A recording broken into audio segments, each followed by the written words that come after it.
Hello. Hey, can you see me? I can see you, and I can see the kiss. Yes. Yeah. I'm upstairs because Yeah. there's somebody fixing the door, and the door is right by where I'm usually, so I didn't want to be too distracted. But Yeah. I may be interrupted to give them a check, but we'll Oh, see. So sure. Yeah. Sure, how are sure. you? What? How are you? I'm good. How are you doing? How What's is your t-shirt say? it? Says Tay Swift, but it's the logo of metal band Danzig. Oh, I see. And so I often get metalheads down the street and they're like, "Oh, hey, Oh, or conversely like, "Hey, yeah, you can love both," or whatever. But yeah, no, I don't know where this t-shirt even came from, but yeah, I'm celebrating. good. Good. Well, it's very appropriate, right? For It's you, any interest in the Super Bowl at all? Any thoughts? Victoria is has always watched it all her life. Yes, yes, She takes an interest in it in American football annually. yes. I I am there while she watches it, Hmm. if you know what I mean. I probably don't follow it as accurately as she does. Yeah. I'm interested in I even don't know what to call it. The show in the The middle. halftime show. Yeah. Yeah. Yeah. The show in the middle, Yes. yes. Uh, and I'm looking forward to seeing Usher. And Yes. yeah, and I'm told that Kansas City will win because they always do. So Well, I mean, three times in a row would be unprecedented, but they're still the favorite, and it seems. I mean, despite their not so politically correct name, they are the team I'm rooting for only because the Seahawks and the 49ers have a long going West Coast rivalry. And so, ah yeah, I don't pay attention to football at all. The years that I paid the most attention to football was when I was in the classroom because I had families and children. And so the children would ah be dressed up in things. And so it felt to incorporate their interest into the classroom. I took an interest, and it also happened to coincide with the one time the Seahawks won the Super Bowl and the three times they went to at least either the national conference or to the right. Super Bowl. And so I happened to be here during a time when the Seahawks were doing well and then they weren't doing so well. So that was my era of football interest. I vaguely pay attention during the regular season as to who's doing what and as they move up the rankings. I do watch the Super Bowl each year for whatever reason, but mostly, yeah, the halftime show, the commercials, those are the. Yeah, I'll take an interest in those. Are the Seahawks now kind of at the bottom of the No, they're doing fine. I mean, I know how they did. I don't even know how they did this year. But what's interesting for them is they just replaced their head coach who had been the oldest in the league, Pete Carroll, and very revered, and he's taken them lots of right? championships with this sort of guy who had only ever been an assistant coach and is now the youngest in the league. And so, Oh, but I mean, and then I've forgotten his name, but the Patriots guy. There were a number of sort of high level coach exits this year, which kind of indicated that team owners weren't happy with teams' performance overall. But what's interesting is some of those ones, like Belichick, he's won like 6 Super Bowls with the Patriots. And again, I hate the Patriots. I hate Tom Brady. But you have to respect winning 6 Super Bowls. He can't get a job. I mean, he out of all the coaches, there were like 8 open positions, and then slowly they all filled up with younger guys. And I mean, it's a little bit interesting that these revered, proven track record successful coaches get edged out. And I mean, they'll be fine. They've made millions and millions and millions, and they can go on to Yeah. Fox or whatever, ESPN, and I mean, they'll be fine. But it's still just interesting. I don't know. To me, yeah, no, things like that, the politics behind what the NFL, the rules around um, uh, certain types of kickoffs and helmets and concussions, and we know that there are safer helmets available, but we were not even going to consider them until the 2026 season, which means, but we know there are at least, I don't know what, 20 concussions a year that are preventable, but I don't know, but because fans don't like the look of the new helmet, I like that kind of thing. I'm trying to understand, but the behind the scenes politics, because there is so much money involved, that is so much more interesting to me than guys throwing a ball on a field.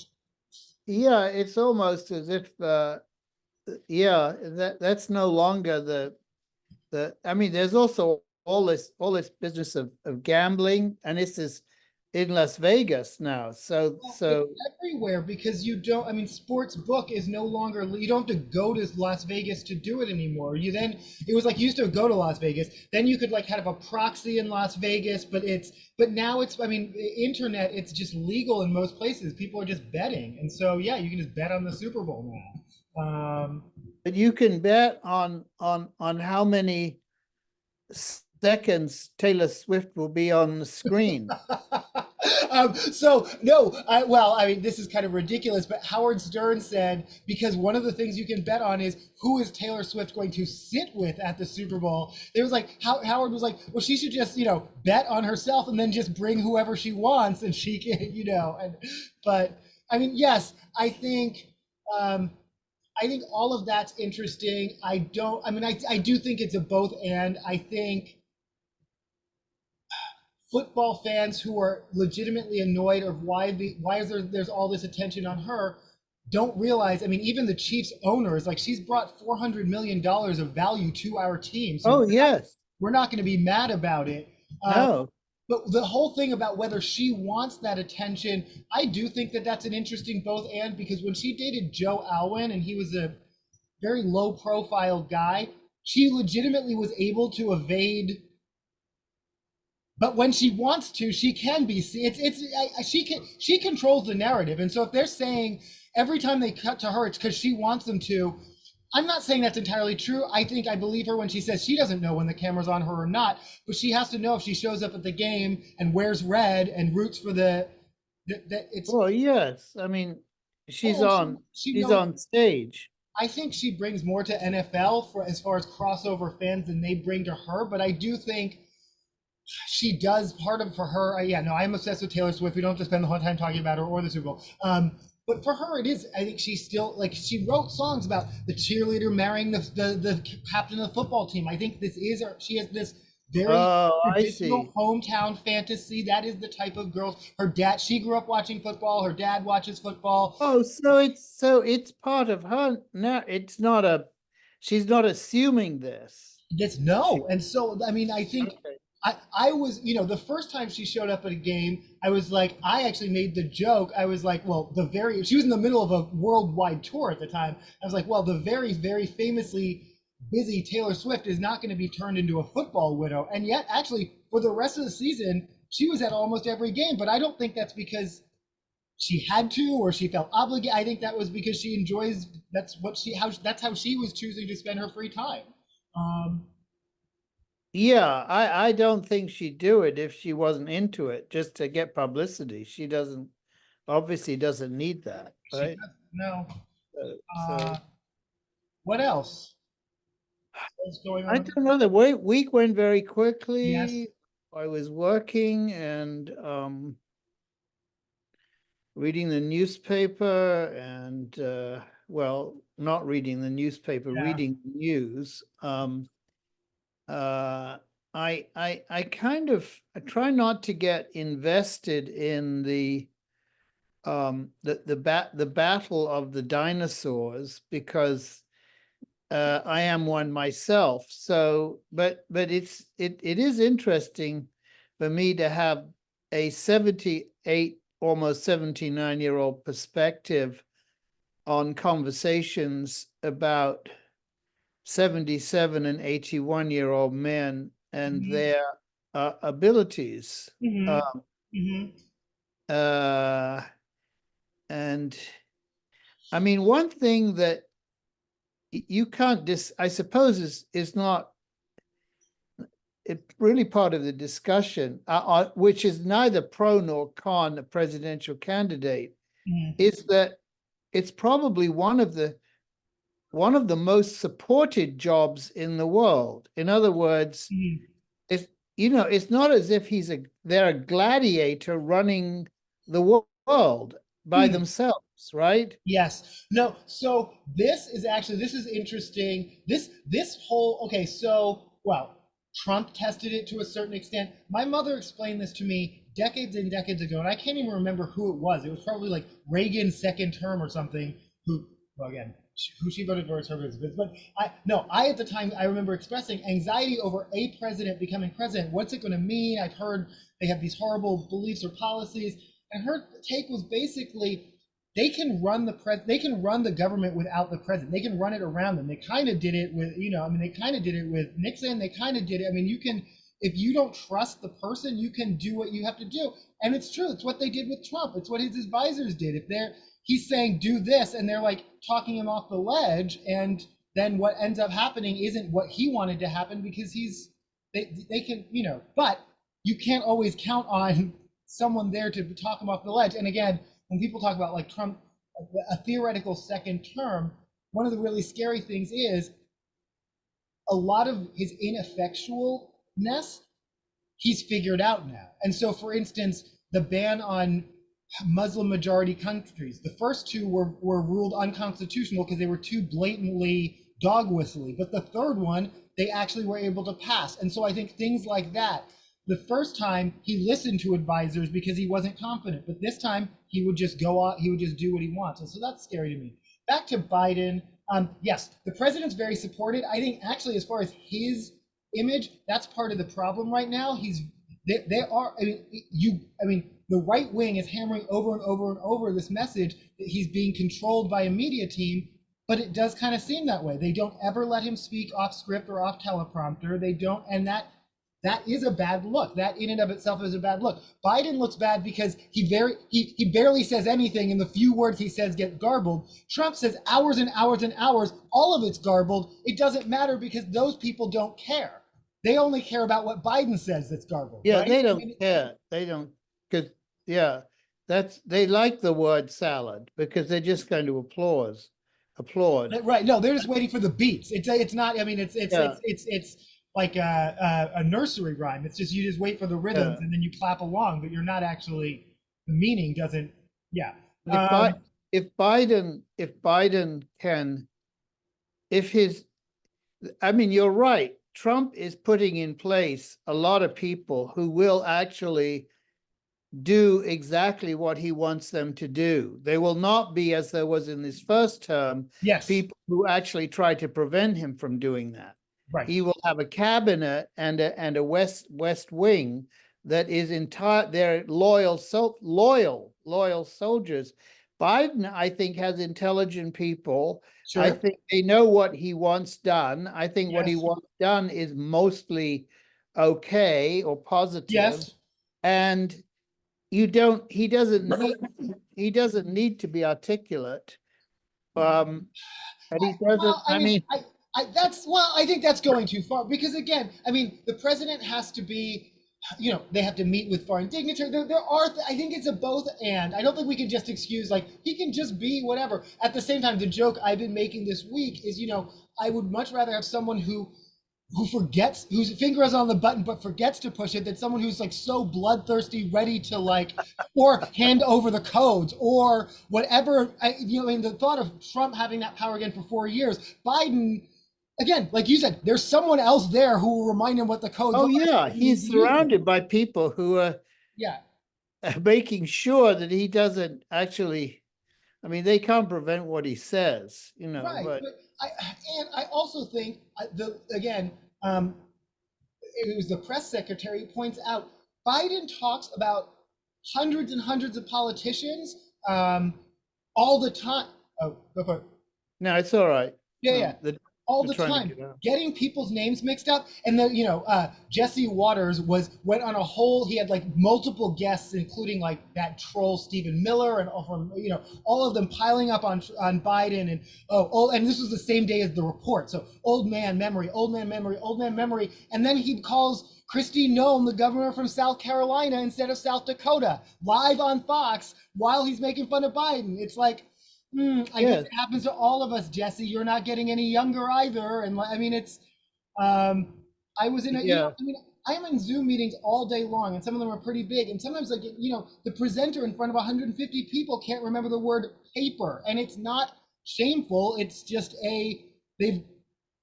they're talking about complex brain, development. We know that they know things, but they have Yeah. it's not even a senior moment. They're moments. It's how brains work. They're not. I don't know. I think it's really. I mean, it's 100% ageism, and it's very interesting that it's ageism, but very targeted because of who it's coming from. Where this guy, not that guy. But I'm like, I don't know. I mean, Well, Reagan's a good example. I think Reagan was perfectly trained as an actor. well, yes. And I think that he got away with he wasn't that bright, and he never really Yeah. said, when he was scripted, he was good. But as an actor, he always appeared to be in control, and he didn't make it. I don't think he made any egregious verbal slips. But that No. was because but he wasn't trained to be a smart person, but he was, trained to perform and to hit beats. yeah, and it's about performance, and because they're constantly performative. It's a perform. It's now. I mean, what would have happened with Roosevelt with polio? I mean, I know. I mean, yeah. Would he have ever been elected? I mean, I know. And he was very carefully scripted in a way, so that yes, they were careful about how yes, media representation was. Yeah. So I mean, what do you think of this report? I mean, okay, I mean, because people are saying, wow, no recommendations of arrest, but lots of like kind of negative, like, I mean, they're saying it's kind of Comey 2.0. This is like Clinton and her emails, that there's no recommendation of any real wrongdoing, but we're still gonna like time this report. That, I mean, I don't know. I'm torn both ways, because I think it's interesting. He made it very clear in the introduction how different Biden's case is from Trump. I think that's a little bit to preserve his own sense of impartiality, because I think he knew his words around kindly old man, and I think he knew what he was doing. I think he knew how damaging that would be. I was very surprised to see that kind of language in a legal report. I mean, I found that, whether whoever he was talking about and whatever he was saying, it seems to me that describing the demeanor of a witness, right? Mm-hmm. It's not. I mean, I've been deposed. Yeah. And I've been in depositions where what I've said has been written down, and then it's been read back to me, and then I've signed it or whatever. Yeah. But at no point is well, he looked really upset, or he was tired. Right. No, right. And I mean, I don't think I've ever been deposed, but I've watched a lot of court shows, and they say things like, "Objection, Your Honor, just the facts in evidence," or that struck me as odd. It also struck me as odd, as much as I appreciate the contrasting that, Biden turned over documents immediately. Biden sat for interviews. Biden, everything you're supposed to do, and contrasting that with Trump. Even though he says he says it's not my place to comment on another case, but then he does on another case that's actually pending. The Trump case is not. I mean, it's one thing to compare like what's going on now to something historical. Yeah. But to compare it to a case that's actually still pending, various parts of how that document was written struck me as odd as well. He was in the Trump he was a Trump in the Trump White House, or he was an appointee. Okay. I mean, he was definitely. I mean, I think that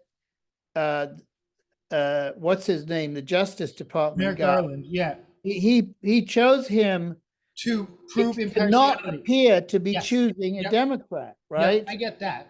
And unfortunately, I think this guy really did. It it was a highly. I think it was a political hit job, and I think he could have done. He could have achieved the same ends by making some points without actually giving the Republican Party these quotes. I mean, that's really what he's kind of delivering, which is gratuitous and editorializing. I thought, but maybe we do that with Trump all the time, and Right. No, right. but yeah, I don't know. I will say though that 2 days of 5 hours, it's pretty grueling that. Yeah. Especially when you probably want to be somewhere else. And it was a day after, or 2 days after October the 7th. Not that that's an excuse, but it was, Yeah. I don't know. And I think he's very, very sensitive about his son, as he should be, both his sons, right? And that's like a button. Anybody could press that button either way, right? And you know, Yeah. And so people know that. I mean, people will do they that. know that. Yeah. Yeah, Yeah. they know that. Yeah. So do you get the impression that the economy is better, that, I mean, all the statistics are that the inflation has been curbed, employment is way up and it's staying up, and prices are coming down. But do you feel that? I think okay. No, I think it's a yes and no. I think depending on where you are, gas is either still way up or down. Gas is down for me, but I think in other parts of the country it's up.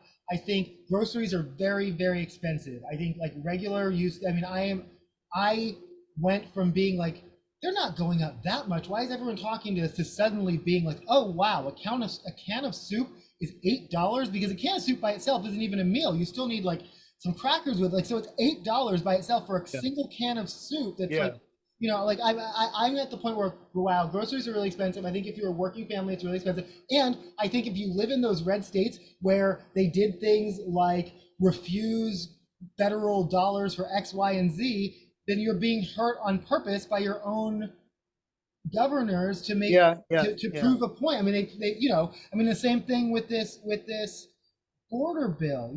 I mean, I think they're I mean it's very blatant that they're doing it to hurt or at the very least refuse to help Democrats to the point where now it's becoming very infighting because the mayors of those border towns, the border patrol union, who is very pro-Trump, is now they're in favor of, they want the Republicans to stay at the table, but it's all about a game. It's all about playing political football. I mean, it's not, and hurting your own constituents will continue to be a tactic until people realize it and accept it and stop voting for the same people over and over. Stop voting against their own self-interest. Well, they've always done that. Yeah, and they rely, which is why they continue to amp up the culture wars, because that's what they can hot button rely on. They can't rely on a record of doing anything. Even some of the Republican senators are saying, what do I have to campaign on? What have we done? I mean, other than, investigations into Hunter Biden that go nowhere, investigations into Biden that go nowhere, impeachment. Well, they tried to, I didn't quite understand the grounds for this immigration cabinet minister. Mayorkas, I don't know. Literally just doing his job, but he's a target, and so let's take it. I mean, it's I mean that can only be political. I mean, presumably any any opposition house in opposition to a White House appointment could do that. I mean, you could just impeach anybody if they're not doing what your what you want them to do. policies, right? Yeah. I mean, they tried to do the thing. I think he just retired, but they tried to do the same thing with Fauci and pull him before committees. And I mean, this is again a waste of what they should legislate. They should be creating new laws around protecting us from artificial intelligence and all that stuff. But they're busy. This is what they're busy doing. This is what I don't even, yeah, no. Marjorie Taylor Greene's take on the Mayorkas thing was that the Democrats tricked her because Al Green had been in the hospital, but he came and voted at the last minute. And it's like, well, you didn't have the votes. You didn't have the tricked by voting? That's amazing. I mean, there's a spin on anything. And they're not done because they're going to try and go for it again, which is exhausting. All right, change the subject. Tell me something I don't know. Okay, just 100, and this is back to what we were talking about last week. And again, neither of us understands. Okay, just 137 crypto miners are using 2.3% of the total U.S. power. Say that again. How many? 137, so less than 150 people are using individuals. Individuals own companies. Own server, yes, are using 2.3% of all U.S. power in America. Yeah. They must have a huge bill. I mean, well, but then again, they must be making a huge profit. But I don't care that. It's a Ponzi scheme as far as I can tell. I don't care if it makes them money. The environmental impact should be enough to. But I don't understand it. It's coming out of the thin air, right? It's not money that is being made by trade. It's not money that's being made by manufacturing a product or growing food, right? Well, okay, our NFTs are the product, I guess, but I mean, they're and I still. Well, how do you make a cryptocurrency? I mean, what gives it value? I genuinely don't. Okay, I mean, a cryptocurrency is just a line of code, and the reason you have to have all these servers is because something has to run a computer that is keeping that code running 24 hours a day, 7 days a week. But again, like first of all, the anonymization portion has already been debunked. Physical objects will always fail. So at some point, someone who has millions or billions stored in a crypto, but that's really still someone's computer in a warehouse in Utah, that computer will fail, and then that money will disappear, and then I don't know who's going to sue who or how, because again, it was all supposed to be anonymous. So, and the courts don't want to touch any of it anyway. I mean, I think the next few years will be interesting when people start suing each other, but I don't know in which direction or how or who's going to be right or how the law is going to side with any of it. I don't think that, the laws will have to be created when people start suing each other because. Or the laws will have to say, you chose this Wild West, you chose to go outside of regulation, we have no responsibility or interest in what you're doing. So, which I would say is a perfectly valid response. Yeah. I just don't know.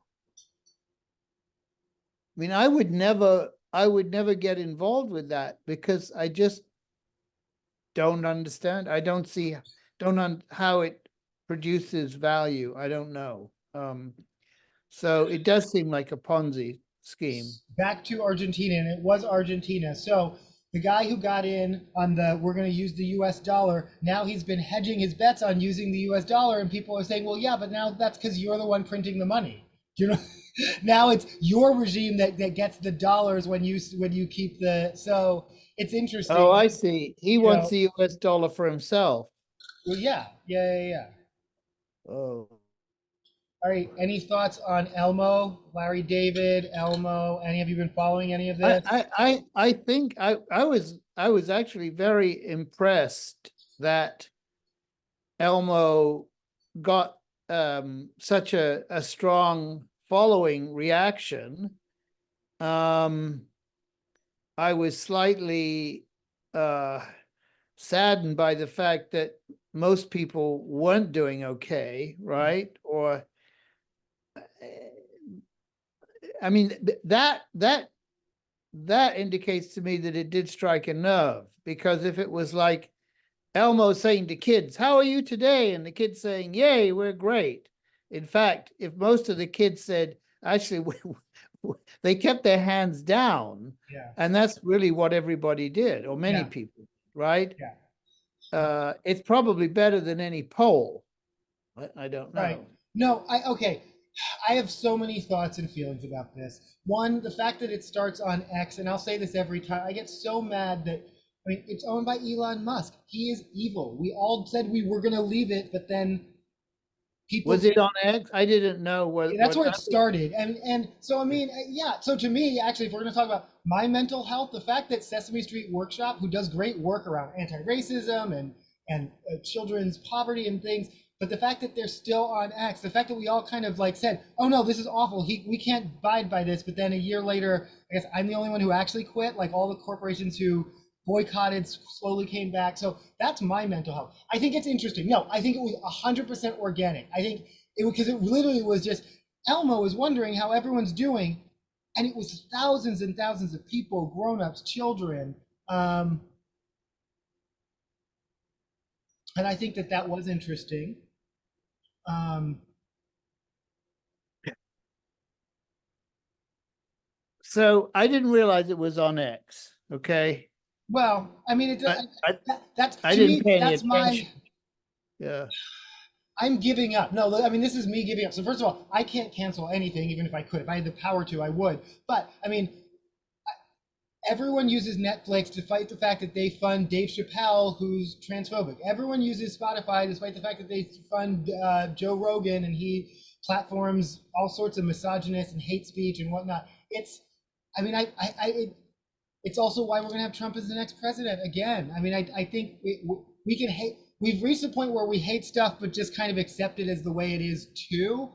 We'd rather just be mad about it than do anything about it. But that's all right. Back to the Elmo. I have a few ways about it. I think no, especially coming out of the pandemic, a lot of people really aren't doing well. I think B, younger generations are normalizing conversations around mental health in ways that are very successful and productive. I think they're also normalizing conversations around mental health in ways that are very much not, in ways that are very much, for instance,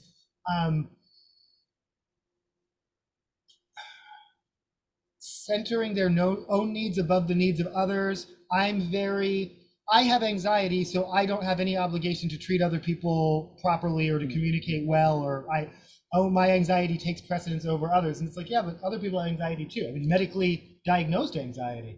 I also think, no, I also think a culture of let's all talk about how sad we are all the time.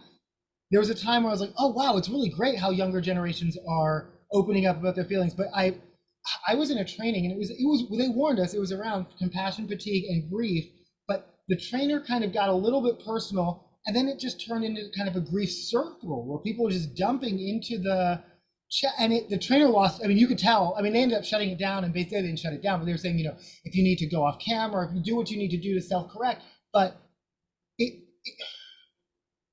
I know. I guess that's the other piece of it.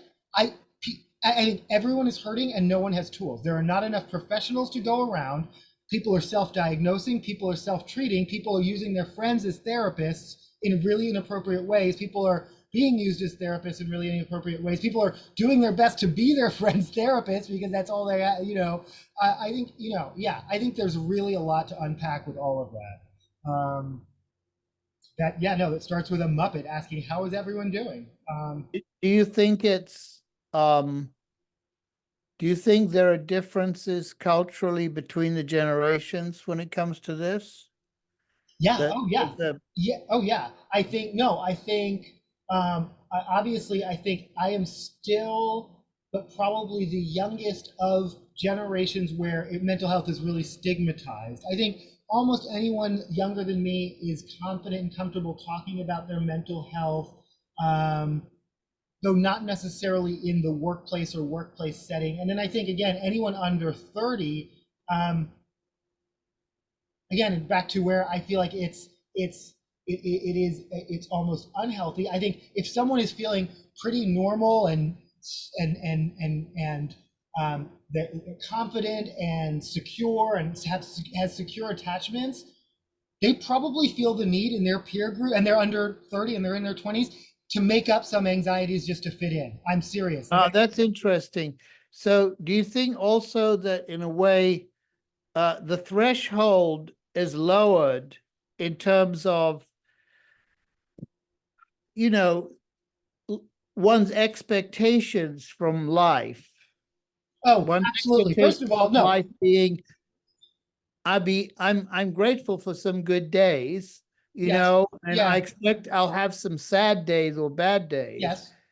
But somebody, a younger person experiencing that same, will concentrate on the fact that their expectations are that they should feel better all the time, or everything should go their way, or No, I didn't know, because I know, and that's, I mean, they young people think everything should go. No, I don't think it's everything should go their way. I do.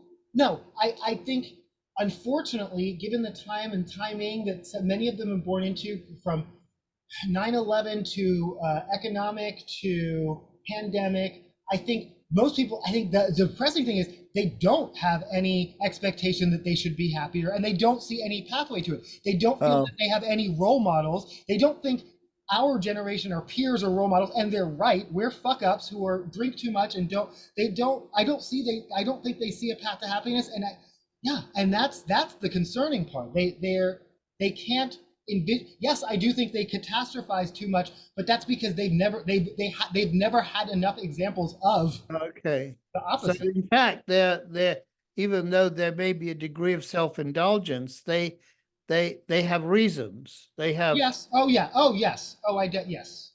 Yeah. Yeah. I very much think so. Yeah, well, I think I mean, it seems to me that the one of the alarming statistics to me is the degree to which the age at which children, so-called, are still living with their parents because they can't get out or they can't afford.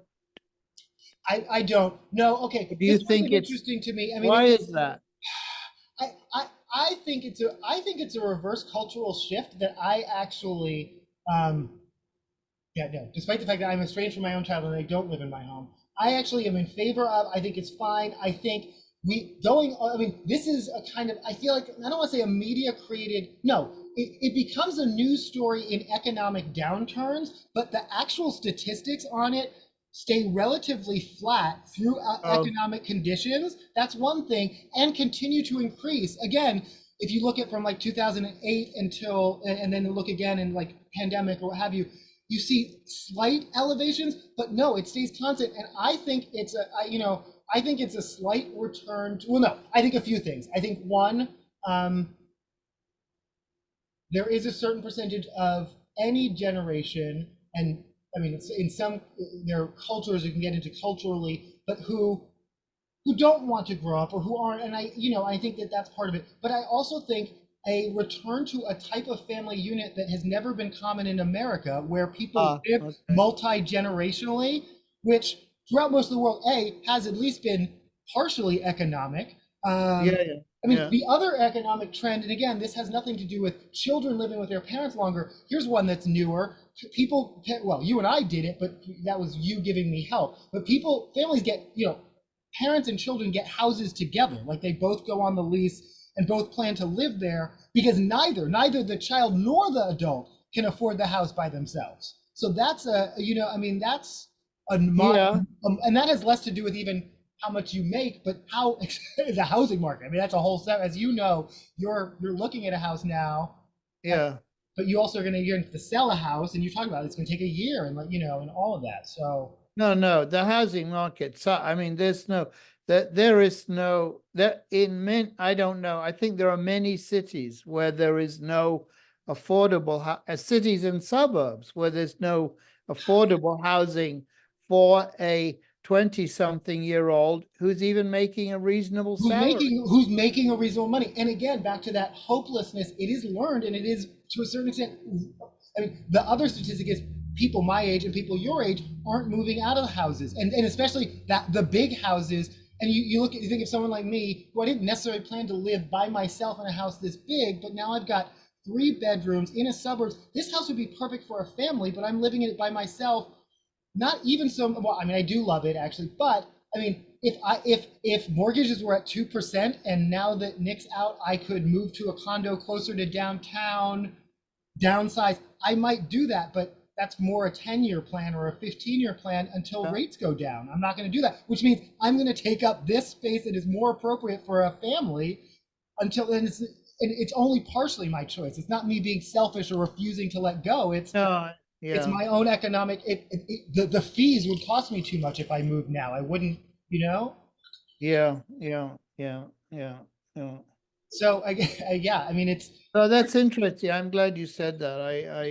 I think that it's true that I think probably more cultures than not welcome or encourage, or it's just part of living to have an extended family. I mean, it's and it's interesting because I was even thinking of this in terms of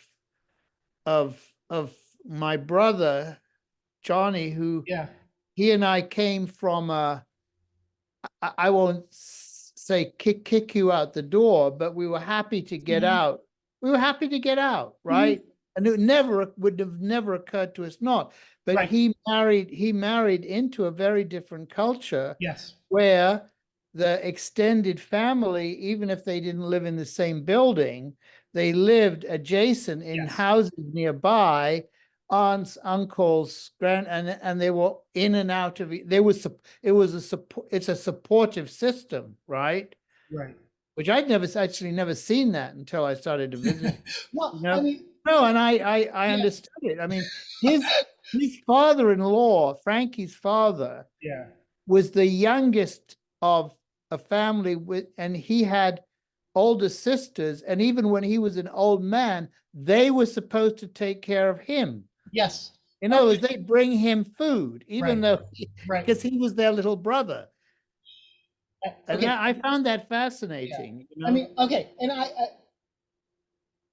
well, I'm talking about you, and I don't know how you're going to feel about that, but we're just going to go there. No, I felt the same both and that you did. I didn't feel kicked out of the house, but I both felt excited and energized to move 2,000 miles away to a completely different state, pretty far away. Knew nothing about the culture, knew nothing about New Mexico, and that's just the type of person I am and the type of family we are, that was a decision. Helen came from a family where I doubt any more than one state over. They were living in Texas, New Mexico. I don't think she would have ever gone any farther than that. I'm now, fast forward 30 years, I now live in Seattle because even as they crisscross the country, they all coalesce because that's the type of family that they are. And they were always, I felt resentful as I was sort of drawn closer to them, and it felt, but I now look back on it like that was inevitable. That was me not understanding, and so. Because you didn't have that experience. You didn't have that experience. And again, I still both am. I very much appreciate being independent. And no, but the other thing, and we can kind of wrap it up because we're getting there. But I think even things like remote work are changing, and the childcare crisis are changing the way people think. Well, if I can be home on Tuesdays and Thursdays because I can do my meetings from home, and then and mom lives in the ADU dwelling out, then she can watch the kids on the other, and then that is how families are cobbling together different types of living arrangements. I mean, all technology, all sorts of things are contributing to it. I don't think it's just a both and that it's so sad that kids are living with their parents longer and longer, and they're just not mature enough to go out on their own. I think that's a narrative that especially the business press loves, that certain people who want to villainize young people. And I struggle because especially in the workplace where I supervise young people, and all those articles about how millennial managers don't know how to deal with Gen Z. That is true. Like, I mean, I'm not even millennial, I'm Gen X, but can be communication disconnect. They can talk about their feelings so much, and I'm like, but we're at work. But we're at work. Can we get back to the work? I hear you, and yes, here is the number for our EIB for your employee benefits, but can we get back to the work? So it's a both and. And I love their self-advocating, but it's also like, yeah, but you can't elevate yourself above the people that we serve. The people, it's not. Yeah. And you can't every time you can't say, well, then we don't care about our employees. Because okay, I can ramble on forever. I love you. Oh, I'm sorry. One last thing. I've been watching this whole thing. Okay, so I have a very vivid memory of seeing Kiss in Central Park during daylight, but with like the flame. I would have been very, very young. Apparently, this never happened. There's no concert. They took pictures in Central Park in '74, which is before I was born. But do any of this? None of this. I don't know. Okay. No. None of this rings any bell at all. No, okay. no bells. Diana Ross, yes. Yes, Paul Simon, which we didn't go to, but you could hear from like the whole. Yeah. Okay, no, okay. We remember the other. That's a false memory that's been. It totally is. And I'm just trying to do any research to be like, okay, if the concert never happened, something happened. What did I combine or what? Yeah, I don't know. Yeah. I'll never know. Okay, I love you. I love you, Bob. Take care. Have a great week. Bye.